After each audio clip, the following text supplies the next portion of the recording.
A rocket is launched vertical from the surface of the earth of radius capital R with initial speed v। कुछ इस तरह की situation है। मान लिया ये अर्थ है और अर्थ की सरफेस से एक रॉकेट को लॉन्च किया गया इस तरह से। इनिशियल स्पीड दी है, कितनी इनिशियल स्पीड से जा रहा है, तो वो इनिशियल स्पीड दी है आपको v। If atmosphere resistance is neglected, atmosphere का रेजिस्टेंस काउंट नहीं करना है आपको। The maximum height attend by the rocket, क्या जरूर रहे हैं वो रॉकेट, लेकिन ये रॉकेट नहीं है, पार्टिकल की तरह फेंका गया और पूछा मैक्सिमम कितनी हाइट वो अटेन करेगा, वो आपसे पूछा गया। क्योंकि रॉकेट के पास अपना फ्यूल होता है, अपना थ्रस्ट फोर्स होता है, तो कितनी स्पीड से शुरू कर रहा है उससे कोई फ़र्क नहीं होता। वो अपने थ्रस्ट फोर्स की वजह से जितना चाहे उतना दूर जा सकता है, जब तक उसका फ्यूल है तब तक वो ऊपर तक जा सकता है। तो ये रॉकेट नहीं है, बेसिकली ये पैसिव एलिमेंट है कोई भी, जैसे कि स्टोन फेंकते हैं, पार्टिकल फेंकते हैं, उस तरह से फेंका v वेलोसिटी से। और ये पूछा कितनी हाइट वो अटेन करेगा, वो आपसे पूछा जा रहा है। तो मान लिया a से लेकर b तक वो जा रहा है, तो इसमें जैसे जैसे ऊपर की तरफ जाएगा उसकी काइनेटिक एनर्जी घटते घटते घटते घटते जीरो हो जाएगी और पोटेंशियल एनर्जी बढ़ते बढ़ते कोई वैल्यू ले लेगी, तो वही h हाइट आपसे पूछी गई है। ठीक है, जरा इसको फाइंड करते हैं। तो इसमें एनर्जी कंजर्वेशन लगाते हैं a से b तक। तो काइनेटिक एनर्जी a पे कितनी है, तो वो है हाफ mv²। पोटेंशियल एनर्जी कितनी होगी, तो मान लिया अर्थ का मास कैपिटल M और अर्थ की रेडियस कैपिटल R, तो वो होगी -g capital M small m upon radius R is equal to final kinetic energy कितनी हो जाएगी, तो हो जाएगी 0। ठीक, और फाइनल पोटेंशियल एनर्जी कितनी होगी, तो होगी -gmm over R plus H। Clear. तो आपको ये जो H है यही आपको फाइंड करना है। तो ज़रा करते हैं इसको थोड़ा सॉल्व। gm से स्मॉल m तो ये कैंसिल आउट हो गया, gm से डिवाइड कर देते हैं, पूरे -gm से पूरी इक्वेशन को डिवाइड कर देते हैं। तो इसको -gm से डिवाइड करोगे तो ये बचेगा 1/r और ये हो जाएगा -v²/2gm। -gm से डिवाइड कर दिया is equal to 1/r plus h। ठीक है, एलसीएम जरा लेते हैं। जब आप एलसीएम लोगे तो 2gmr एलसीएम आ गया, ये बचा आपका 2gm और इस तरफ हो गया -v²। या एक काम और कर सकते हैं इसमें, अब हमें बस कैलकुलेट करना है, इक्वेशन लिखी जा चुकी है। इसमें पूरे में r² से मल्टीप्लाई कर देते हैं पूरी चारों तरफ। तो r² से मल्टीप्लाई करो तो ये बचेगा r -v² into r²/2gm is equal to r² upon r plus h। तो ये जो r²/gm है, ये gm/r² होता है g, तो ये बन गया 1/g। तो r -v²/2g हो गया, ये is equal to r² plus r plus h। Cross multiply कर लेते हैं तो r प्लस h इस तरफ जो आएगा ये पूरा फैक्टर उधर आ जाएगा, इस फैक्टर को इधर ले आते हैं तो वो आज आपका हो जाएगा r² अपॉन r -v²/2g। ठीक, आंसर्स देखते हैं, आंसर किस फॉर्मेट के दिए, वही फॉर्मेट बनाने की कोशिश करेंगे। 2gr/v² के फॉर्मेट के हैं। अब हमको चाहिए h, तो h जो आपका आ गया वो हो गया आपका r² upon r -v²/2g minus r। LCM लिया आपने, r -v²/2g, तो ये हो गया r² minus r² plus r times v²/2g। इससे ये कैंसिल आउट हो गया। जो h आ रहा है आपका, h जो आएगा यहीं से थोड़ा आगे निकालते हैं, तो rv²/2g और r -v²/2g।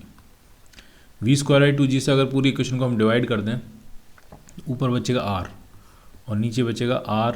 v²/2 से 2g से डिवाइड किया, 2g तो ऊपर आ जाएगा, v² नीचे आ जाएगा -1। तो ये आपका आ गया r upon 2gr upon v² -1।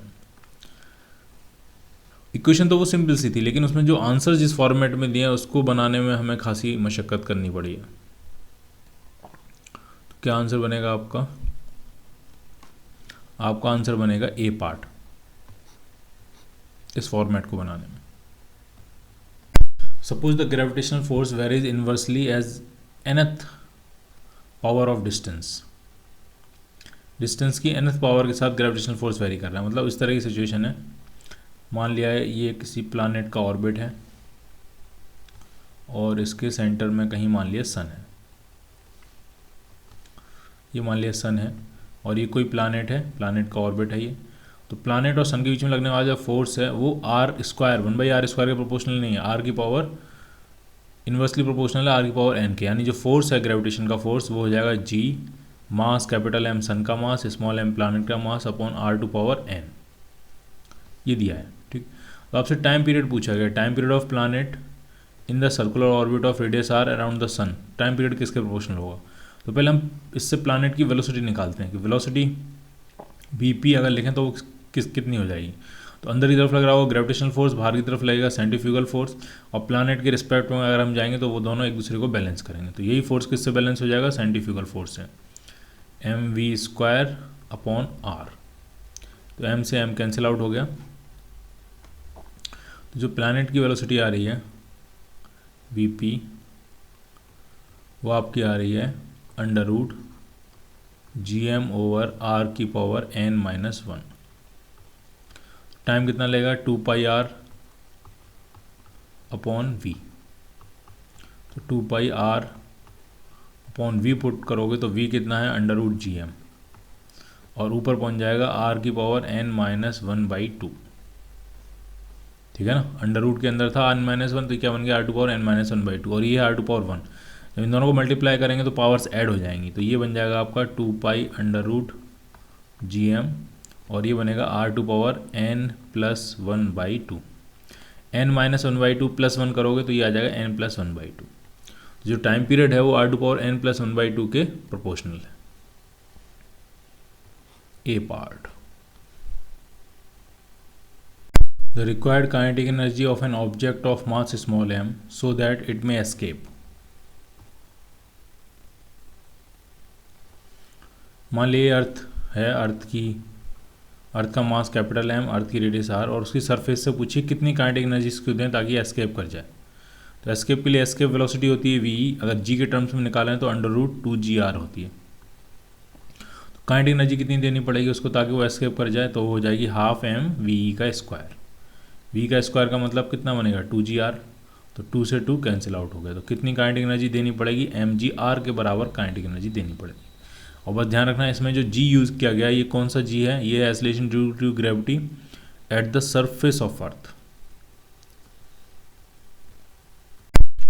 A body is projected vertically upwards from the surface of the earth with a velocity equal to half of the escape velocity। अर्थ की सरफेस से कुछ इस तरह की सिचुएशन है, मान लीजिए अर्थ है और अर्थ की सरफेस से एक ऑब्जेक्ट को प्रोजेक्ट कर रहे हैं, कितनी वेलोसिटी से? हाफ ऑफ एस्केप वेलोसिटी से। v is equal to ve/2। If r be the radius of earth, the maximum height attained by the body from the surface of earth। Maximum height पूछिए तो वही concept है, maximum height तक जब ये पहुंचेगा तो इसकी पूरी की पूरी काइनेटिक एनर्जी जी कन्वर्ट हो गई होगी पोटेंशियल एनर्जी में। तो काइनेटिक और पोटेंशियल का सम क्या रहता है? कांस्टेंट। तो वही लगाते हैं, initial kinetic energy 12mv², v क्या है? ve/2, तो ये बन गया v²/4। Potential energy -g capital M small m/r is equal to, highest point पे पहुंचेगा तो काइनेटिक एनर्जी तो जीरो हो जाएगी, जो भी होगी पोटेंशियल एनर्जी होगी, मान लिया हाइट h है तो होगी -gmm/r+h। इक्वेशन तो सिंपल एनर्जी कंजर्वेशन की, बस उसी को आपको क्या करना है? सॉल्व करना है। v की वैल्यू क्या होती है? होती है 2 टाइम्स √gm/r, तो हाफ m, ये बनेगा 2gm/r और divided by 4 minus gmm/r is equal to -gmm/r+h। तो ये जो gmm वाला टर्म है ये पूरे तरफ से हम सब तरफ से कैंसिल कर सकते हैं, gmm ये पूरा, ये gmm और ये gmm कैंसिल आउट हो जाएगा। तो यहाँ जो बचा 2 से 2 कैंसिल कर लिया, यहाँ बचा आपका 1/4r। -1/r equal to -1/r plus h. ये कितना आ जाएगा, ये आ जाएगा -3/4r equal to -1/r plus h. ये माइनस से माइनस कैंसिल हो गया, क्रॉस मल्टीप्लाई कर देते हैं, 3r प्लस 3h जो आ रहा है वो 4r के बराबर आ रहा है। 3h जो आ जाएगा वो आ जाएगा r, तो h कितना मिला आपको, कितनी हाइट मिली उसकी, r/3। तो s के वेलोसिटी से अगर आधी वेलोसिटी से उसको छोड़ा है तो वो रेडियस के 1/3 हाइट तक ही पहुंच पाएगा। So the answer will be B part. Pertaining to two planets, the ratio of escape velocities from respective surfaces is 1:2। दो planets की बात कर रहे हैं, तो मान लिया एक planet है जिसका मास m1 है, रेडियस r1 है, दूसरा planet होगा उसका मास m2 होगा, रेडियस r2 होगी, और उनकी सरफेस से जो एस्केप वेलोसिटीज़ हैं वो 1:2 रेशियो में। यानी पहले planet का अगर एस्केप वेलोसिटी लिखें तो वो होगी 2gm1/r1 डिवाइडेड बाई दूसरे planet की एस्केप वेलोसिटी 2gm2/r2, और इसका रेशियो दिया है 1:2।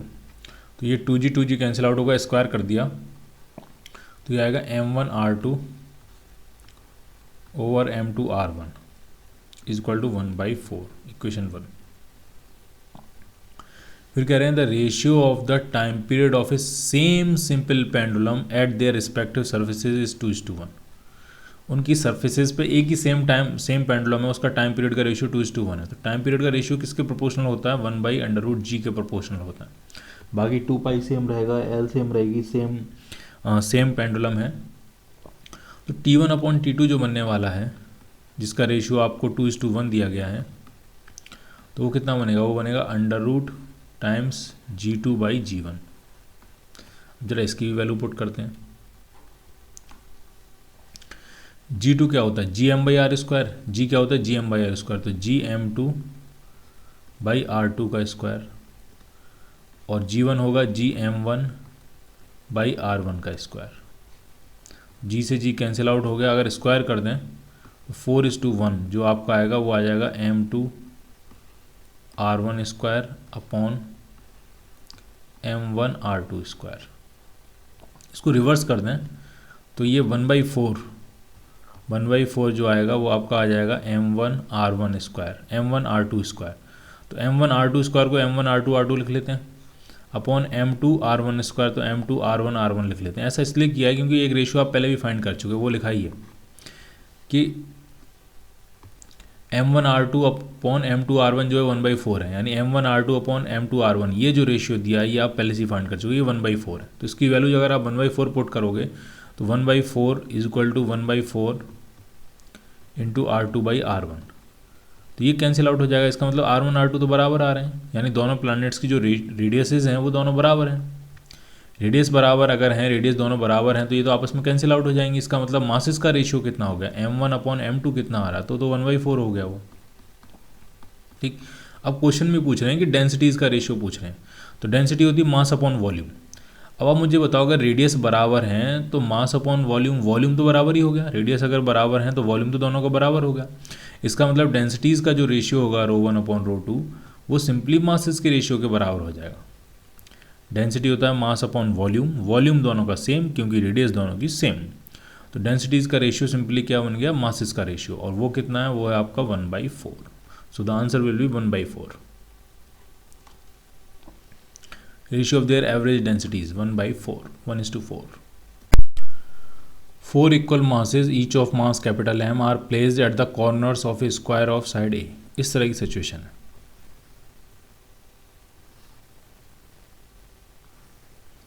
चार इक्वल मासेस हैं और वो स्क्वायर के कॉर्नर्स पर रखे हुए हैं।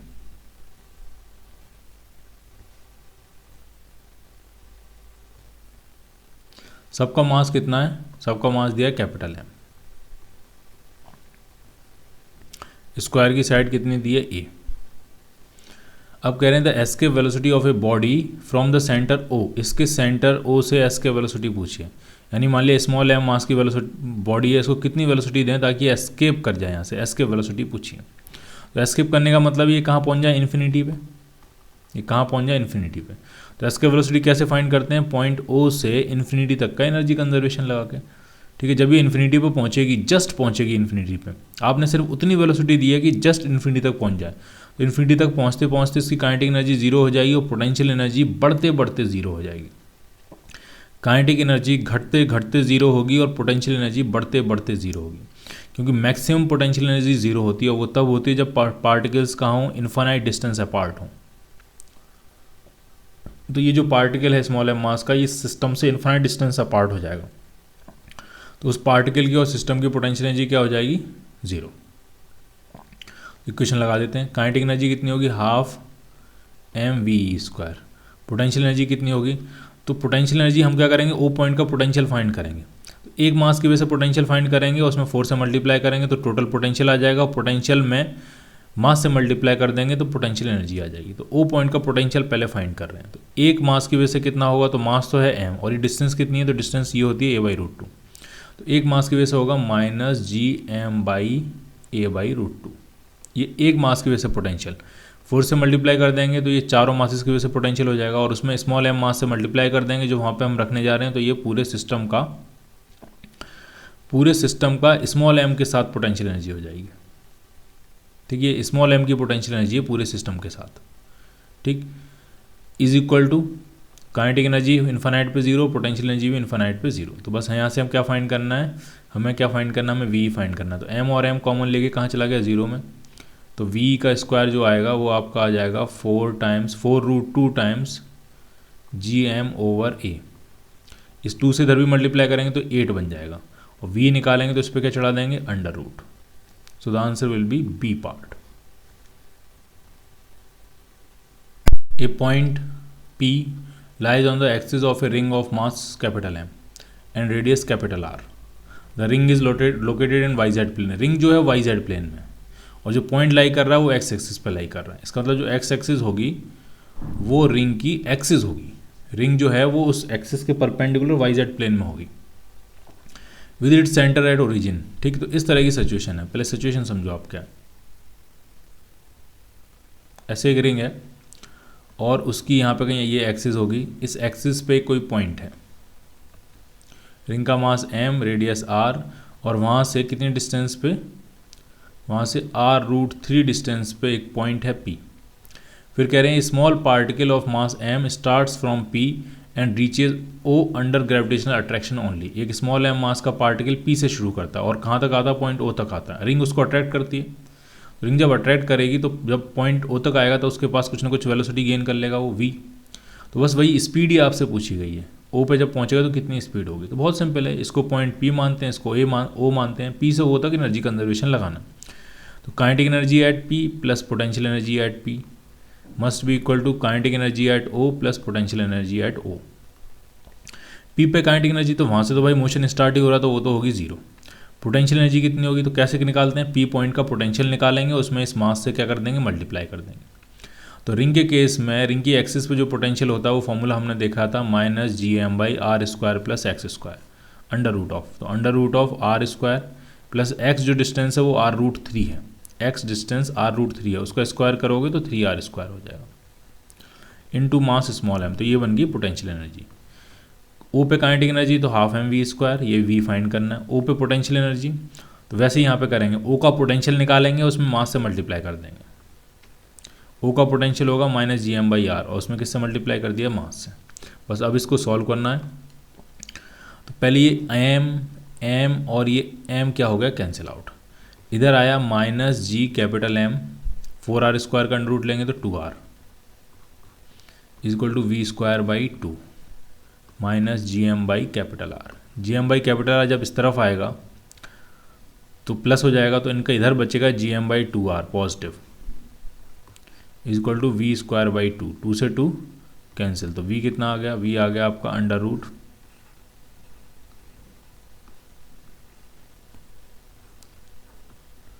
gm/R। So the answer will be A part.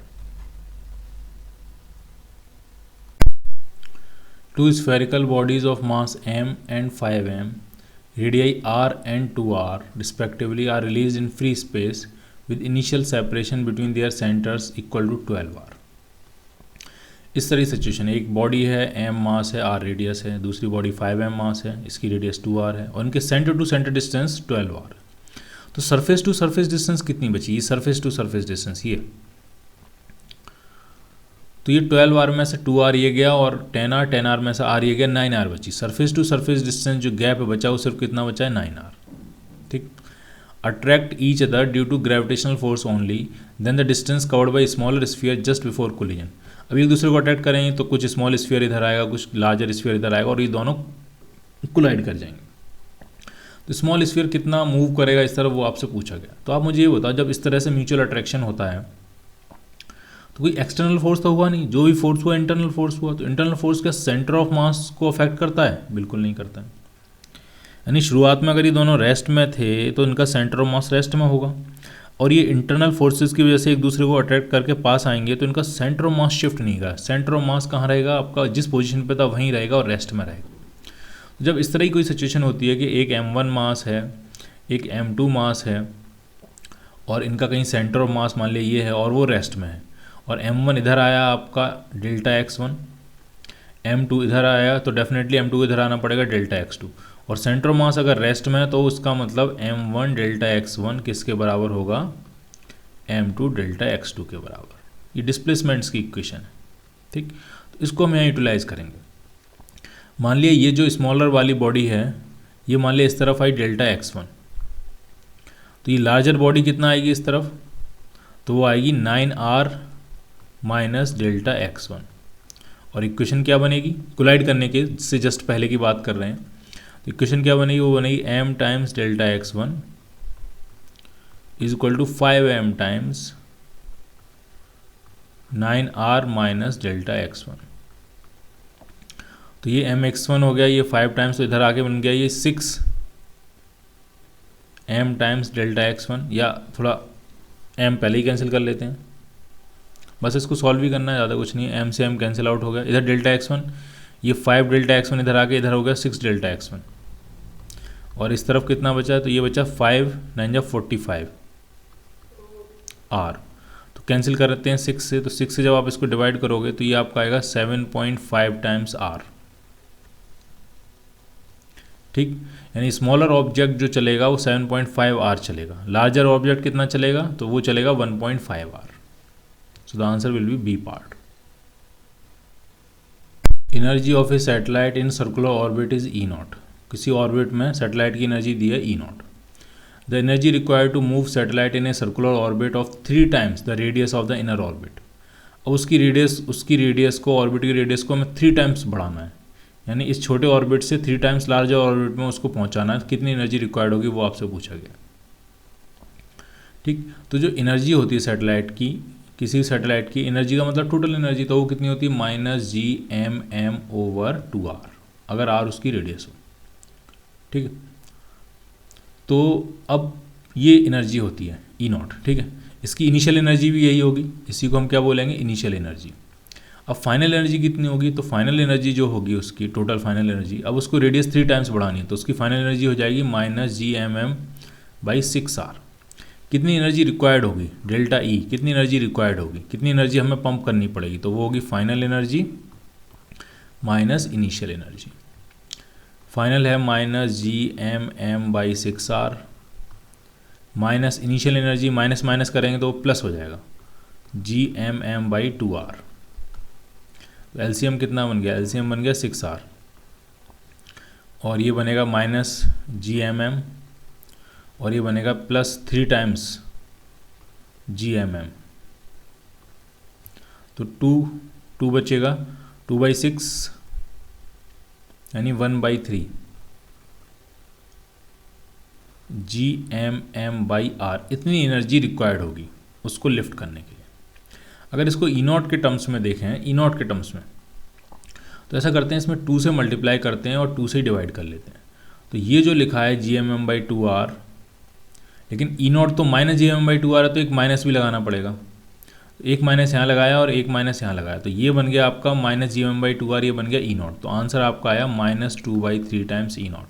इतनी एनर्जी हमें सप्लाई करनी पड़ेगी। और नेगेटिव देख के ये मत समझना ये नेगेटिव एनर्जी है, पॉजिटिव एनर्जी है, क्योंकि ई नॉट अपने आप में कैसा है, निगेटिव है। ठीक, तो आंसर जो बनेगा वो बनेगा -2/3 ई नॉट। इन सब पे माइनस लगाना पड़ेगा तभी आंसर्स करेक्ट होंगे। आंसर क्या बनेगा, ए पार्ट, लेकिन माइनस लगाने के बाद, क्योंकि ई नॉट जो एनर्जी है, सैटेलाइट की टोटल एनर्जी हमेशा नेगेटिव होती है, और अगर आप एनर्जी सप्लाई कर रहे हो तो पॉजिटिव एनर्जी होनी चाहिए आपकी। तो आंसर आना चाहिए -2/3 ई not. Two identical thin rings, each of radius r, are coaxially placed at a distance capital R। दो रिंग हैं, थिन रिंग है, उनका भी रेडियस कैपिटल आर है और उनके बीच कोएक्सियली मतलब एक ही एक्सिस के अलोंग उनके सेंटर्स लाई कर रहे हैं और कोएक्सियली प्लेस्ड हैं, और उनके बीच की डिस्टेंस भी कितनी दी है आपको, कैपिटल आर। यानी कुछ इस तरह की सिचुएशन है।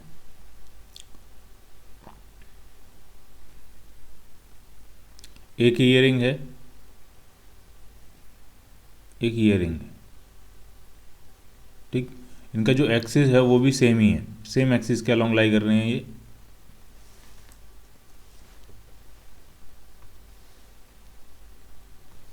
इस तरह से सेम एक्सिस के अलोंग के सेंटर लाई कर रहे हैं, और सब कुछ चीज़ें आर दी है, इसकी रेडियस भी आर दी है आपको, इसकी रेडियस भी आर दी है, और इनके बीच का ये जो सेपरेशन है ये भी कितना दिया है, आर दिया है। If the ring have uniform mass distribution and each has a mass m1 and m2 respectively, दोनों रिंग्स का मास जो दिया वो भी आपको दिया है, इसका मास दिया है m1, इसका मास दिया है m2। Then the work done in moving a mass small m from center of one ring to that of other, आपसे पूछा गया है कि स्मॉल एम मास को, कोई स्मॉल एम मास है और उसको एक रिंग के सेंटर से दूसरे रिंग के सेंटर तक पहुंचाने में कितना वर्क करना पड़ेगा। मान लिया पहली रिंग का सेंटर था ए, दूसरी रिंग का सेंटर था बी, और ए से बी शिफ्ट करने में कितना वर्क करना पड़ेगा। तो जो work done by external agent होगा, किसी भी मास को शिफ्ट करने में जो work done by external agent होता है वो होता है जिस मास को आप शिफ्ट कर रहे हो वो mass into potential difference, gravitational potential difference. तो इस केस में क्या बनेगा फॉर्मूला, मास m को शिफ्ट कर रहे हो और आप a से b शिफ्ट कर रहे हो, तो potential of b minus potential of a। अगर a से b से a शिफ्ट कर रहे होते तो ये उल्टा हो जाता, potential of a minus potential of v हो जाता। फाइनल माइनस इनिशियल करते हैं, तो ये हो गया work done by external agent. अब इस क्वेश्चन में चैलेंज सिर्फ इतना है कि हमें ए का पोटेंशियल लिखना है और बी का पोटेंशियल लिखना है। तो अगर मैं मान लिया बी का पोटेंशियल लिखूं, बी का पोटेंशियल कितना होगा, तो बी पॉइंट पे जो ग्रेविटेशनल पोटेंशियल होगा वो m2 रिंग की वजह से भी होगा और m1 रिंग की वजह से भी होगा। तो m2 के तो वो सेंटर पे लाई कर रहा है, तो इसके लिए रिंग के सेंटर वाला फॉर्मूला लगा देंगे -gm2/r। और ये जो बी पॉइंट है ये m1 की रिंग के एक्सिस पे लाई कर रहा है, तो उसके लिए एक्सिस का फॉर्मूला लगाते हैं, तो उसके लिए ये वाली डिस्टेंस आती है। और इस केस में √r² प्लस √r², तो ये बनेगी r√2। तो ये हो गया -gm1/r√2। रिंग के एक्सिस पे पोटेंशियल, ये रिंग के सेंटर पे पोटेंशियल है, ये रिंग के एक्सिस पे पोटेंशियल है। क्लियर। इसी तरह से अगर हम ए पॉइंट का पोटेंशियल लिखें तो पहली रिंग m1 रिंग के तो सेंटर है, तो इसमें रिंग के सेंटर वाला फॉर्मूला लगा देंगे -gm1/r। और m2 वाले रिंग के एक्सिस पे लाई कर रहा है तो उसमें एक्सिस वाला फॉर्मूला लाएंगे -gm2/, और ये डिस्टेंस लिखेंगे, ये वाली डिस्टेंस, तो ये भी कितनी होगी, r√2। अब बस कुछ नहीं करना आपको, ये दोनों वैल्यूज़ जो हैं va और vb की यहाँ पुट करनी है, माइनस करनी है, थोड़ा सा अरेंजमेंट करना है, ठीक, और आपको आंसर मिल जाएगा। ठीक है, तो आंसर जो आपको मिलेगा वो आपको मिलेगा बी पार्ट। ठीक है, बी पार्ट में थोड़ा सा ये जो प्लस माइनस यूज़ कर रहे हैं वो इसलिए यूज़ कर रहे हैं कि हमने ए से बी माना है, हो सकता है कोई बी से ए माने, तो आंसर में दोनों होने चाहिए, ए से बी का भी होना चाहिए और बी से ए का भी होना चाहिए। तो थोड़ी सी प्रॉब्लम है इस आंसर में, इसमें इस पॉइंट पे यहाँ पे भी एक प्लस माइनस होना चाहिए या माइनस प्लस, वहाँ प्लस माइनस है तो यहाँ पे क्या होना चाहिए, माइनस प्लस, तब आंसर जो है वो प्रॉपर बनेगा। ठीक है, आप खुद से चेक कर सकते हो। अगर ए से बी जा रहे हैं तो बी बी माइनस बी ए लिखा, अगर बी से ए आ रहे होगे, बी से अगर आप ए आ रहे होगे तो V A minus V B लिखोगे, तब आप फिर से चेक करना कि क्या आंसर बनेगा, फिर आप मैच कराना क्या ये वो इस तरह से बनाना है। जब ये पहला वाला माइनस होगा तब दूसरा वाला प्लस होगा, जब पहला वाला प्लस होगा तो दूसरा वाला क्या हुआ माइनस, तब इसमें दोनों आंसर एसिमिलेट होंगे ऑप्शन बी में। A person brings a mass of 1 kg from यहाँ होना चाहिए from infinity to a point A. Infinite से किसी पॉइंट ए तक किसी मास को एक पर्सन लेके आता है। कितने केजी को लेके आ रहा है, तो वो ला रहा है 1 kg को। Initially the mass was at rest but it moves at a speed of 2 metre per second as it reached A. जब वो इन्फिनाइट पे होता है तो वो कहाँ होता है, पार्टिकल रेस्ट में होता है। लेकिन जब वो ए पे पहुँचता है, जब वो पार्टिकल ए पे पहुँचता है तो वो मूव कर रहा होता है। कितनी वेलोसिटी से मूव कर रहा होता है, 2 मीटर पर सेकेंड से। इसका मतलब एक्सटर्नल एजेंट ने जो वर्डन किया होगा इन्फिनाइट से पॉइंट ए तक लाने में, वो वर्क डन दो जगह गया होगा, उसकी पोटेंशियल एनर्जी बढ़ाने में और उसकी काइनेटिक एनर्जी बढ़ाने में। ठीक, तो वो कह भी रहे हैं the work done by person on the mass is -3 joule. Person ने जो टोटल वर्क किया है वो कितना कह रहे हैं, -3 जूल। और आपसे कह रहे हैं ए पॉइंट का पोटेंशियल आपको बताना है। ठीक है, वी ए आपको बताना है। ठीक, तो इसमें जो एक्सप्रेशन जो कंसेप्ट लगने वाला है वो ये लगने वाला, work done by external agent is equal to increase in kinetic energy plus increase in potential energy. External agent ने कितना वर्क किया, -3 जूल।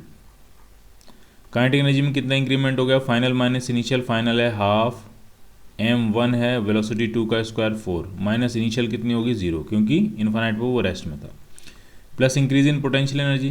तो पोटेंशियल एनर्जी में जो इंक्रीमेंट होता है वो होता है जिस मास को आप लेके आ रहे हो 1 kg इंटू फाइनल पॉइंट का पोटेंशियल माइनस इनिशियल पॉइंट का पोटेंशियल। क्लियर, तो बस इसको सॉल्व कर लेते हैं। ये -3 है, यहाँ आपका आ जाएगा 2, इधर आ जाएगा VA और V इन्फिनिटी होगा 0। इन्फिनिटी का पोटेंशियल हम क्या मानते हैं, 0, रेफरेंस है वो हमारा। तो जो A पॉइंट का पोटेंशियल आ रहा है वो आपका आ रहा है -5 जूल पर kg उसकी यूनिट होती है। सो the answer will B C part.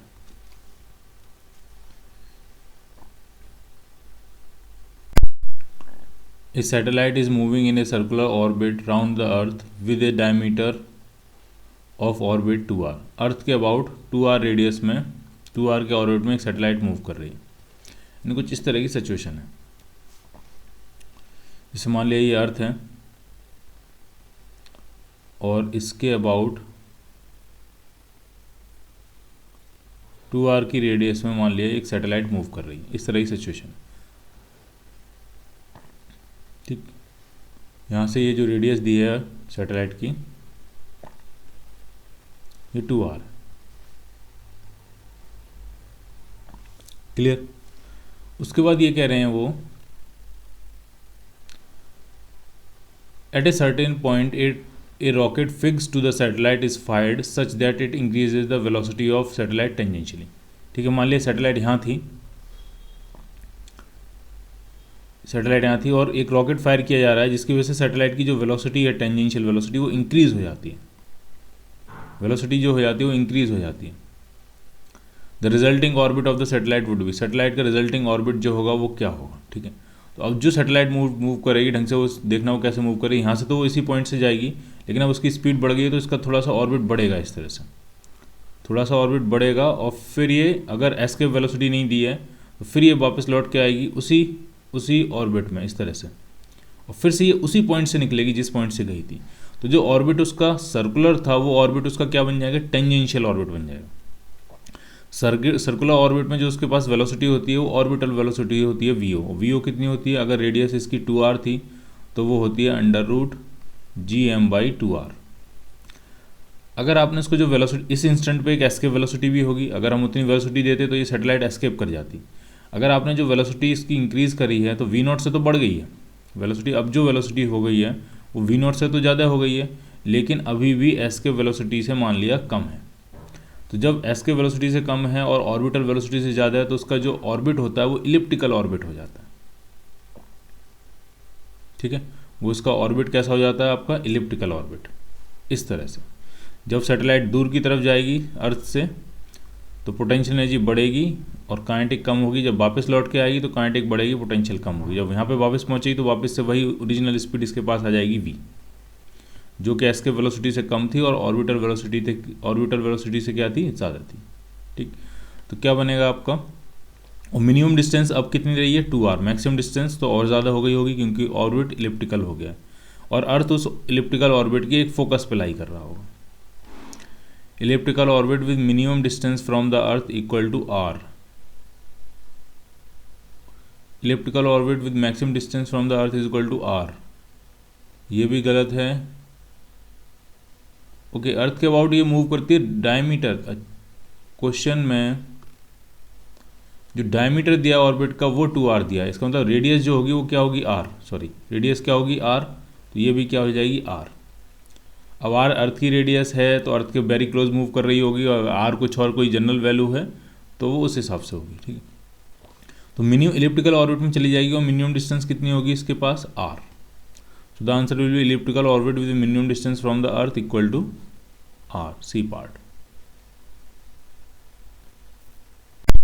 A particle would take a time small t to move down a straight tube from the surface of Earth to its center।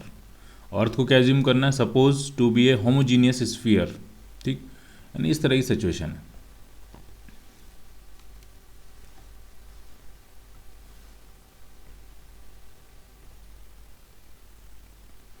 ये मान लिया अर्थ है और अर्थ में मान लिया हमने एक स्ट्रेट ट्यूब बनाई है जो उसके सेंटर तक जाती है या अपोजिट भी पार कर जाती है, डायमीटर ट्यूब बना लिया हमने।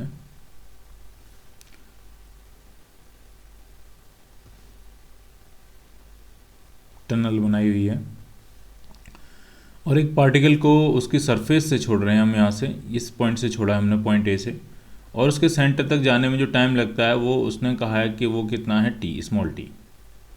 स्मॉल टी हमें पता होता है, हमें इसका पूरा टाइम पीरियड पता है कि अगर ए पॉइंट से छोड़ेंगे तो सी, फिर अपोजिट एक्सट्रीम, फिर सी, फिर वापस से आने में जो टाइम लगता है टाइम पीरियड कैपिटल टी, तो वो होता है 2π√r/g।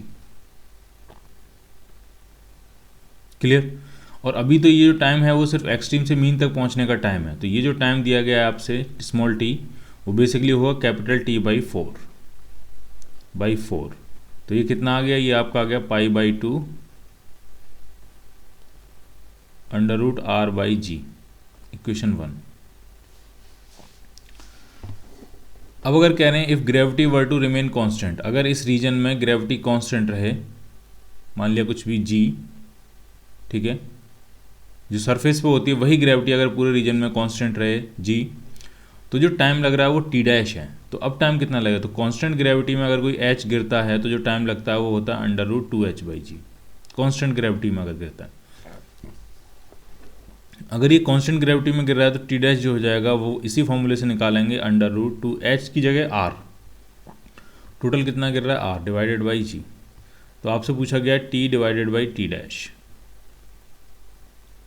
तो ये हो गया आपका π/2 √r/g डिवाइडेड बाई, तो ये हो जाएगा √2r और ये √g ऊपर पहुंच जाएगा। इससे ये कैंसिल आउट हो गया, इससे ये कैंसिल आउट हो गया, तो आंसर आपका बना π/2√2। So the answer will be A part.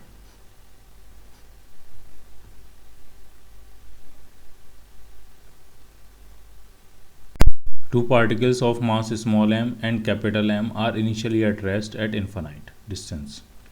Find their relative velocity of approach due to gravitational attraction when d is their separation at any instant.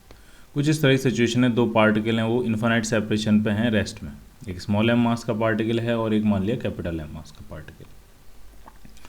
Infinite separation पे हैं, रेस्ट में, और जब ये म्यूचुअल ग्रेविटेशनल अट्रैक्शन की वजह से धीमे धीमे पास आना शुरू करते हैं, तो ये पूछा जा रहा है कि जब इनके बीच में सेपरेशन स्मॉल डी रह जाता है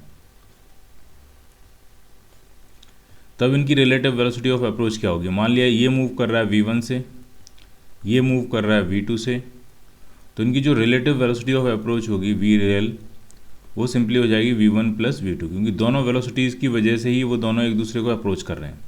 तो net velocity of approach v1 plus v2। अब निकालेंगे कैसे, तो दो तरीके हैं। जो सबसे बेसिक मेथड है वो ये है इसमें कि आप इसमें ये समझो कि इसमें एक तो एनर्जी कंजर्वेशन लग रहा है। जब ये पास पास आ रहे हैं, पोटेंशियल एनर्जी मैक्सिमम होती है जब ये सबसे ज़्यादा दूर इन्फिनाइट डिस्टेंस पे होते हैं।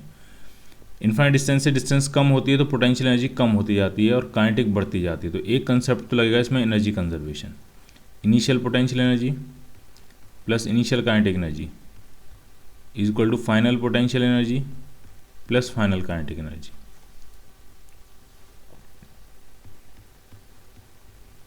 इनिशियल पोटेंशियल एनर्जी भी जीरो है, इन्फिनाइट सेपरेशन है, इनिशियल काइनेटिक एनर्जी भी जीरो है, रेस्ट से स्टार्ट कर रहे हैं। Final potential energy minus G small m capital M by D. Final kinetic energy, तो दो काइनेटिक एनर्जी हैं, एक है हाफ m1v1 स्क्वायर और एक है आपकी हाफ m2v2 स्क्वायर। जो m1 है वो स्मॉल m है, जो m2 है वो कैपिटल m है।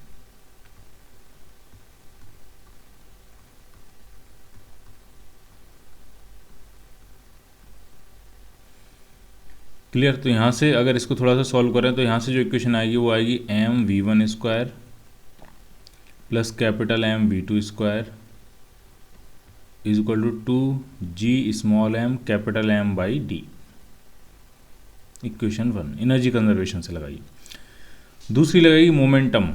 सेकंड जो कंसेप्ट लगेगा वो लगेगा मोमेंटम कंजर्वेशन। अगर आप इस पूरे दोनों को मिला के अगर हम पूरा सिस्टम बना लें तो इस सिस्टम पे जो भी फोर्सेज लग रहे हैं जिनकी वजह से ये मोशन मूवमेंट हुआ है वो इंटरनल फोर्स हैं। इन दोनों का म्यूचुअल ग्रेविटेशनल फोर्स है, इसमें कोई एक्सटर्नल फोर्स नहीं है।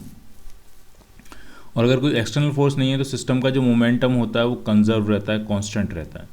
इनिशियली मोमेंटम अगर ज़ीरो था तो फाइनल मोमेंटम भी ज़ीरो होना चाहिए। है कितना फाइनल मोमेंटम? तो अगर ये डायरेक्शन अगर हम ये वाली डायरेक्शन अगर हम पॉजिटिव मान लें तो इसका मोमेंटम है प्लस mv1 और इसका मोमेंटम है माइनस कैपिटल mv2। इसका मतलब एक दूसरी इक्वेशन जो बन रही है वो आ रही है mv1 is equal to capital mv2, equation 2। अब बस आपको क्या करना है, इसमें से v1 की वैल्यू निकालनी है यहाँ से और इस इक्वेशन में पुट कर देनी है v1 की वैल्यू इस पूरी इक्वेशन में। तो यहाँ से आपको v2 की वैल्यू मिल जाएगी। v2 की वैल्यू निकालने के बाद v2 की वैल्यू वापस इस इक्वेशन में पुट करनी है। तो यहाँ से किसकी वैल्यू आ जाएगी? v1 की वैल्यू आ जाएगी। और रिलेटिव वेलोसिटी होगी क्या? रिलेटिव वेलोसिटी होगी v1 प्लस v2, दोनों को ऐड कर देना है और आपको आंसर मिल जाएगा। क्लियर?